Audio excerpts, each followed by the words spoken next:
বাংলাদেশ জামাত ইসলামীর সম্মানিত আমির ডক্টর শফিকুর রহমানের একটি ফেক আইডি নিয়ে অনেক প্রোপাগান্ডা চলেছে।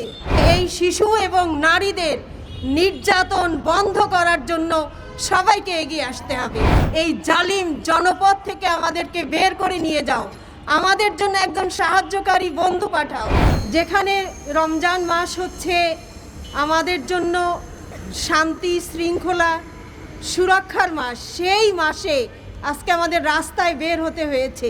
সেটি হচ্ছে যে শিশুরা সব ফুলের মতো পবিত্র, সেই শিশুদের উপর রামপুরা, নরসিংদী, ঝিনাইদহ এবং বিভিন্ন জায়গায় শিশুরা নির্যাতিত হচ্ছে, শিশুদেরকে হত্যা করা হচ্ছে পাশবিক নির্যাতন করে।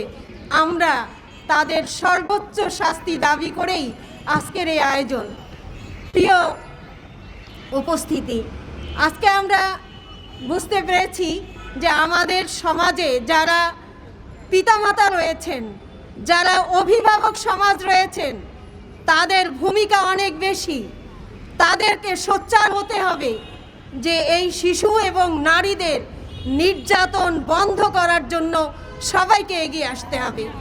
প্রিয় উপস্থিতি, আল্লাহ রাব্বুল আলামিন কোরআনে পাকে ঘোষণা করেছেন সূরা নেসার ৭৫ নম্বর আয়াতে, তোমাদের কি হয়েছে, তোমরা কেন সেই সমস্ত নির্যাতিত নারী শিশুদের জন্য লড়াই করছো না, অথচ তারা ফরিয়াদ করছে, হে আল্লাহ, এই জালিম জনপদ থেকে আমাদেরকে বের করে নিয়ে যাও, আমাদের জন্য একজন সাহায্যকারী বন্ধু পাঠাও।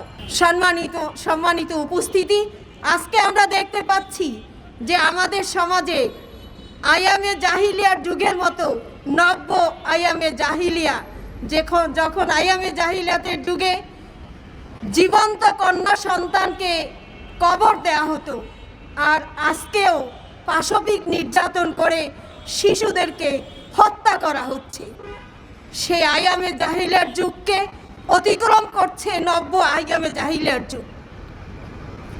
আমরা দেখি যে আমাদের বাংলাদেশ জামাত ইসলামীর সম্মানিত আমির ডক্টর শফিকুর রহমানের একটি ফেক আইডি নিয়ে অনেক প্রোপাগান্ডা চলেছে, কিন্তু আজকের এই ঘটনা যা মানুষের হৃদয়ে রক্তক্ষরণ করছে, শিশুদের কোনো ভালোবাসা কি আমাদের মধ্যে নেই?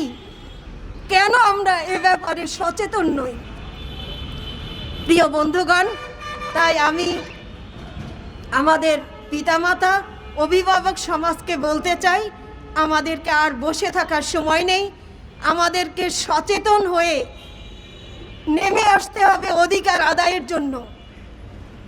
আমরা নারী সমাজের অধিকার মর্যাদা প্রতিষ্ঠিত করতে চাই, শিশুদের নিরাপত্তা দিতে চাই, এবং এজন্য এই শিশুদের নির্যাতনের ক্ষেত্রে যারা এর সাথে জড়িত রয়েছেন তাদের সর্বোচ্চ শাস্তি আমরা দাবি করছি আমাদের সমস্ত অভিভাবক এবং পিতামাতার পক্ষ থেকে।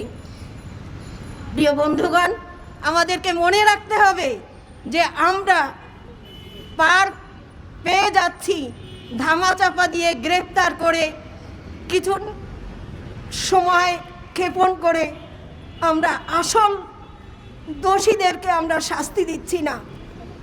এটা একদিন নয়, একাধিকবার হচ্ছে। এ থেকে আমাদের সতর্ক হওয়া দরকার।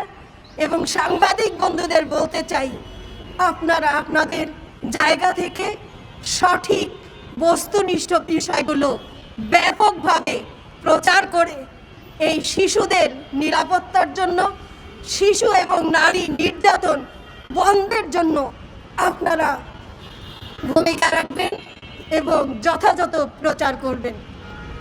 বাংলাদেশ জামাত ইসলামী এই নারী নির্যাতন, শিশু নির্যাতন, পাশবিক নির্যাতন বন্ধের জন্য জোর দাবি জানিয়ে আমি আমার কথা এখানে শেষ করছি। আসসালামু আলাইকুম ওয়া রাহমাতুল্লাহ।